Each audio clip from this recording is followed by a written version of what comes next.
بسم اللہ الرحمن الرحیم، الصلاۃ والسلام علیک یا رسول اللہ وعلی آلک و اصحابک یا رحمۃ للعالمین۔ ہمارا کتاب الحج کنز دقائق کا چل رہا تھا، اور ہم نے گزشتہ روز کے اندر کچھ آخری جو احکام تھے، آخری جو اعمال تھے حج کے، آ، ان کے حوالے سے تھوڑا سا پڑھا تھا۔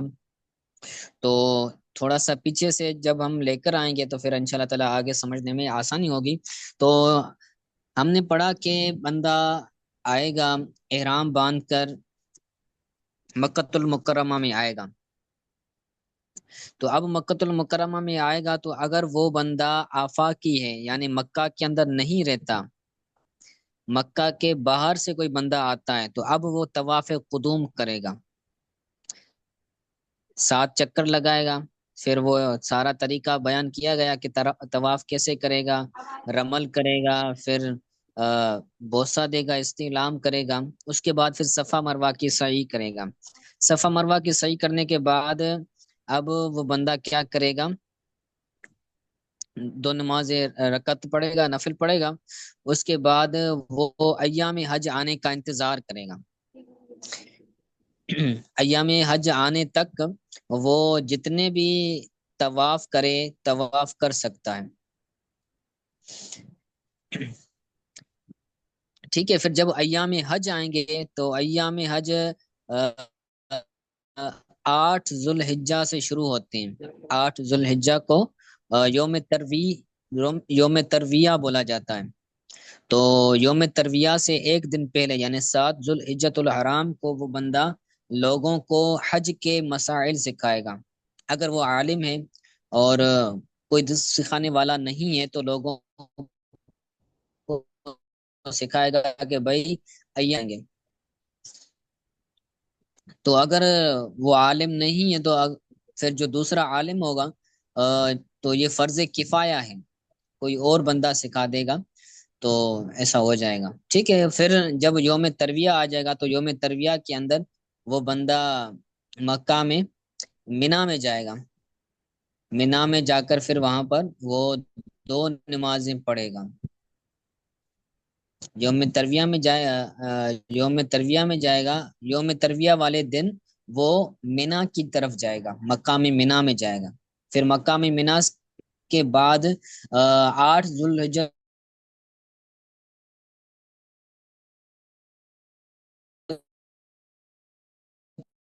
الحرام جو ہے وہ بندہ وہاں پر مینا کے اندر مقام عرفات کے پاس جائے گا، مقام عرفات میں جائے گا، اور وہ دن جو ہوگا وہ دن 9 ذوالحجۃ الحرام کا دن ہوگا۔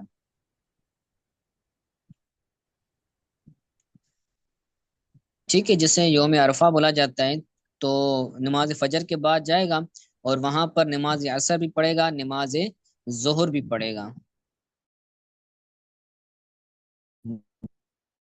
دونوں کی طرف جائے گا، ٹھہرنے کی جگہ پر جائے گا۔ تو سارا کا سارا جو جبل عرفات ہے یا پھر جبل رحمت ہے، تو یہ سارا کا سارا کیا ہے، ٹھہرنے کی جگہ ہے، یہاں پر حاجی ٹھہر سکتا ہے۔ اس کے بعد اسی دن یعنی 9 ذوالحجۃ الحرام کو ہی وہ مقام مزدلفہ کے پاس جائے گا، کی طرف جائے گا۔ نماز سورج کے غروب ہونے کے بعد، اندھیرا جب ہو جائے گا، مغرب ہو جائے گی، تو وہ لیکن راستے میں وہ نماز مغرب نہیں پڑھے گا، بلکہ وہاں پر مزدلفہ پر پہنچ کر ہی وہ نماز مغرب اور نماز عشاء وہاں پڑھے گا۔ اس کے بعد جب نماز فجر ہوگی تو نماز فجر بھی وہ مقام مزدلفہ میں پڑھے گا۔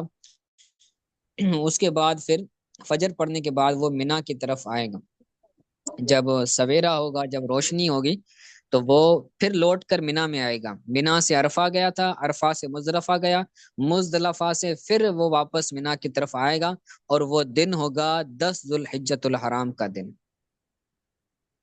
پھر اس میں جو شیطان کے پتلے ہیں بنائے ہوئے ہیں جو، تو وہاں پر وہ رمی کرے گا، ان کو پتھر مارے گا، پھر اپنی قربانی کرے گا، پھر حلق کروائے گا، ٹنڈ کروائے گا، تو اب ہر چیز سے یہ کیا ہو جائے گا، آزاد ہو جائے گا، لیکن عورت اس کے لیے جائز نہیں ہوگی، عورت کے ساتھ ملاقات کرنا یہ جائز نہیں ہوگی، یعنی جو اس کی بیوی ہے۔ ٹھیک ہے، اس کے بعد پھر یوم نہر والے دن، یعنی 10 الحرام والے دن وہ آ، آئے گا، وہ پھر طواف آ جاتا ہے، طواف زیارہ، لیکن اس کے اندر رمل اور صحیح نہیں کرے گا، کیونکہ پہلے صحیح کر چکا تھا آفاقی، پہلے طواف قدوم کے اندر رمل اور صحیح کر چکا ہوتا ہے، تو اب یہاں پر نہیں کرے گا۔ تو جو مکی ہوگا وہ مکی، چونکہ اس نے طواف قدوم نہیں کیا ہوتا، تو اب وہ اس طواف زیارہ کے اندر رمی بھی کرے گا اور سعی بھی کرے گا۔ جب طواف زیارہ ہو جائے گا تو اب اس کے لیے عورت بھی حلال ہو جائے گی، عورت سے اب حقوق زواج ادا کر سکتا ہے۔ ٹھیک ہے، تو طواف زیارہ کو ایام نہر سے مؤخر کرنا یہ درست نہیں ہے، یہ مکروہ ہے۔ طواف زیارہ کو ایام نہر کے اندر ہی کریں۔ ٹھیک ہے، تو یہاں تک ہم نے کل پڑھا تھا، آگے پڑھتے ہیں۔ کہتے ہیں ثم الی منن، مکۃ المکرمہ میں آیا تھا طواف زیارہ کرنے، پھر طواف زیارہ کر کے پھر مینا میں جائے گا۔ پھر میں جماعت کلاس ہے، پھر جو 3 جمرے ہیں ان کو رمی کرے گا۔ رمی کا مطلب کیا ہے؟ پتھر مارنا۔ جمار جو 3 بنے ہوئے ہیں نا، جو دیواریں بنی ہوئی ہیں، پلر بنے ہوئے ہیں، ان کو جمار بولا جاتا ہے۔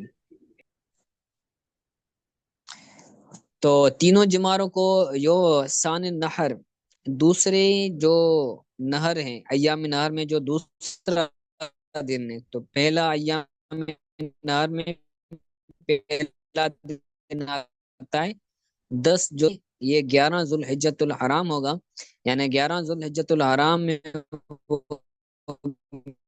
نام میں آئے گا اور 3 رہے گا بعد زوال، زوال کے بعد۔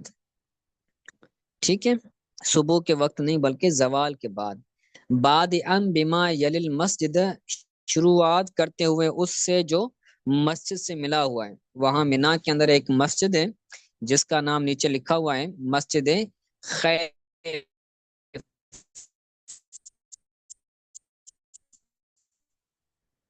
مسجد خیف یہ جم۔ ٹھیک ہے، تو بعد ام بما یل المسجد، اس سے شروعات کرتے ہوئے جو مسجد سے ملا ہوا ہے، جو جمرہ مسجد سے ملا ہوا ہے۔ ثم بما یلی ہے، پھر جو اس کے بعد ملا ہوا ہے، ثم بجمرۃ العقبہ، پھر جمرہ عقبہ کو وہ کیا کرے گا؟ رمی کرے گا، اس کو پتھر مارے گا۔ وقف عند کل رمی بعدہ رمی، پھر ہر رمی کے وقت ٹھہرو کہ جس رمی کے بعد رمی ہو، یعنی وہ 7 پتھر ہوتے ہیں نا، تو 7 پتھر کیا کرتا ہے وہ بندہ؟ ایک مارتا ہے، پھر تھوڑا سا ٹھہرے گا، پھر مارے گا، پھر ٹھہرے گا، پھر مارے گا، پھر ٹھہرے گا۔ ٹھیک ہے، تو 3 رمیاں ہوں گی نا، پہلی رمی پہلے پلر کو، دوسری رمی دوسرے پلر کو، اور تیسری رمی تیسرے پلر کو، تو ہر ایک کو وہ 7 پتھر مارے گا۔ تو پہلے رمی کی، یعنی پہلے جمرے کو اس نے کیا کیا؟ پتھر مارے رمی کی، تو اب 7 پتھر مارنے کے بعد اب تھوڑا سا ٹھہرے گا، پھر جو دوسرا جمرہ ہے پھر اس کو 7 کنکریاں مارے گا، پھر دوسرے کو بھی مار لیا 7 کنکریاں، پھر اب تھوڑا سا ٹھہرے گا، اس کے بعد پھر تیسرے کو مارے گا، تو یہ اس کی رمی ہو جائے گی۔ یعنی ہر رمی کے وقت، جس رمی کے بعد کوئی اور رمی بھی ہو، تو اب وہ اس کے بعد کیا کرے گا؟ ٹھہرے گا۔ ثم غدن، پھر دوسرے یوم نہر کے بعد اب تیسرے یوم نہر کے دن بھی آئے گا، یعنی 12 ذوالحجۃ الحرام کو بھی آئے گا، پھر اس دن بھی کیا کرے گا؟ یہ کنکریاں مارے گا ان کو۔ ثم بعد کذالک، اسی طرح جو تیسرا یوم نہر ہے، یعنی چوتھا یوم نہر ہے، یعنی جو 13 ذوالحج ہے، تو اس کے اندر بھی وہ رمی کر سکتا ہے اگر وہ مینا کے اندر موجود ہے۔ اگر مینا کے اندر نہیں ہے تو اب اس پر لازم نہیں ہے کہ وہ مارے کنکریاں مارے۔ تو جو 3 دن ہیں، 10 ذوالحجۃ الحرام، 11 ذوالحجۃ الحرام اور 12 ذوالحجۃ الحرام، ان 3 دنوں کے اندر وہ کیا کرے گا؟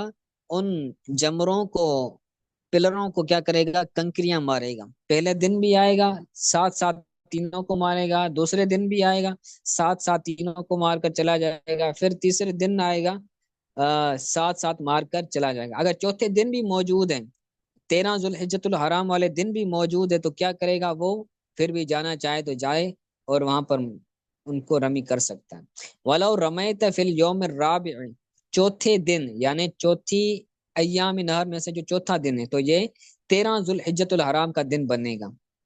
تو زوال سے پہلے پہلے اگر رمی کرتا ہے تو صحیح ہے، اگر اس کے بعد اب رمی کرنا اس کے لیے صحیح نہیں ہوگا۔ اس کے بعد کہتے ہیں کل رمین بعد رمین فرمی معاشین،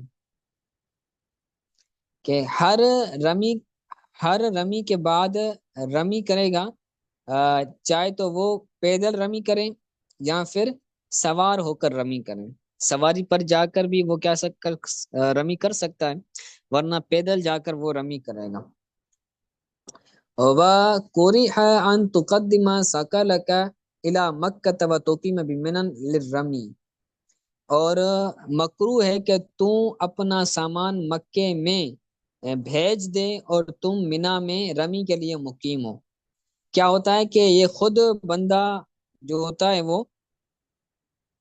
رمی کرنے کے لیے مینا میں ٹھہرا ہوا ہوتا ہے، اور اپنا سامان جو ہے، جو ٹینٹ وغیرہ ہے رہائش کی، تو وہ بھیج دیتا ہے مکے کی طرف۔ رہائش کی جو سامان ہوتا ہے وہ اپنے سامان کو بھیج دیتا ہے مکے کی طرف، اور بندہ مینا میں رہے تو ایسا کرنا کیا ہے؟ ایسا کرنا مکروہ ہے۔ ٹھیک ہے، تو سامان وہ نہیں بھیجے گا، رمی کر کے پھر چلا جائے گا۔ اس کے بعد کہتے ہیں پھر محسب، پھر محسب مقام کا نام ہے یہ، وہاں جائے گا۔ وطف للصدر، یعنی کعبۃ اللہ شریف کے پاس آئے گا، پھر طواف صدر کرے گا۔ 7 اشواط، 7 چکر طواف صدر کی لگائے گا۔ وہ واجب الا علی اہل مکہ، یہ صرف مکے والوں پر واجب ہے۔ مکے والے، مکی جو ہیں وہ طواف قدوم ان کے لیے نہیں ہے، آفاقی کے لیے طواف قدوم ہے۔ اور جو طواف صدر ہیں وہ طواف صدر مکیوں کے لیے ہیں، آفاقیوں کے لیے نہیں ہے۔ ٹھیک ہے، آفاقی اور مکی یہ سارا فرق بیان کر چکے ہیں۔ ٹھیک ہے، جب یہ ہو گیا پھر کیا کرے گا؟ ثم مشرب من ماء زمزم، پھر زمزم کے پانی سے پیے گا، زمزم کے پانی کو پیے گا، پینے کا شرف حاصل کرے گا۔ والتزم الملتزم، پھر ملتزم کو پکڑے گا۔ ملتزم کعبۃ اللہ شریف کی اس دیوار کو کہتے ہیں جو حجر اسود سے لے کر کعبے کی دیوار ہے نا، کعبے کی دیوار اور حجر اسود کے درمیان جو کعبۃ اللہ شریف کی دیوار ہے، کعبے کے دروازے سے لے کر حجر اسود کے درمیان جو کعبۃ اللہ شریف کی دیوار ہے، اس کو ملتزم بولا جاتا ہے۔ ٹھیک ہے، تو وہاں پر اس کو لپٹے گا۔ وتشبہ بالاستار، اور وتشبس بالاستار، تو اور وہ اس کو کیا کرے گا؟ بوسہ وغیرہ دے گا، برکت حاصل کرے گا۔ والتصق بالجدار، اور کعبۃ اللہ شریف کی دیواروں کو وہ کیا کرے گا؟ الساق کرے گا۔ الساق کا مطلب ہوتا ہے یعنی ان سے مل جانا، ان کو بوسہ دے گا۔ ٹھیک ہے، تو یہ پورا کا پورا حج کا طریقہ ہمارا مکمل ہوا۔ تو گزشتہ جو 2-3 درس ہوئے تھے تو اس کو بھی آپ اچھی طرح سے یاد کیجیے گا، تو انشاءاللہ تعالی اچھی طرح سے ذہن نشید ہو جائے گا۔ تو اچھی طرح سے ہم نے وضاحت کے ساتھ بیان کیا ہے، چیز کی تفصیل کی ہے، تو پھر بھی اگر کوئی بات سمجھ نہیں آتی تو میں حاضر ہوں، آپ کسی بھی وقت مجھ سے پرسنل پوچھ سکتے ہیں، میں آپ کو بتانے کے لیے تیار ہو، ٹھیک ہے۔